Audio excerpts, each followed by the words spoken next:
रक्ष मां शारदे पाहि मां शङ्कर रक्ष मां शारदे पाहि मां शङ्कर रक्ष मां शारदे पाहि मां शङ्कर रक्ष मां शारदे पाहि मां शङ्कर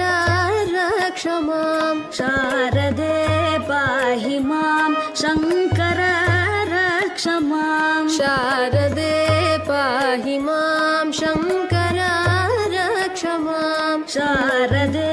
पाहि मां शङ्कर रक्ष मां शारदे पाहि मां शङ्कर रक्ष मां शारदे